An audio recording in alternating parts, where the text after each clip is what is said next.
Assalomu alaykum, hurmatli o'rtoqlar. Bir yoshlik vaqtda yozgan she'rimdan bittasini aytib beraman.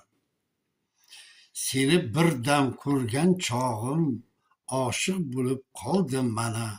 Visolingga yetarman deb shoir bo'lib qoldim mana. Tong sahar bog'lar kezib, sen tomonga xayolga suzib, o'zim bilmas telba bo'lib, shoir bo'lib qoldim mana. Ko'rmas bo'lib o'tib ketding, yuragimga o'tlar yoqding, Rahimjonga jafo qilding, shoir bo'lib qoldim mana. Men o'rgilay o'zginangdan, shirin shakar so'zginangdan, labingdagi holing ko'rib, shoir bo'lib qoldim mana. Rahmat she'rni eshitganlaringga. Endi o'rtoqlar, like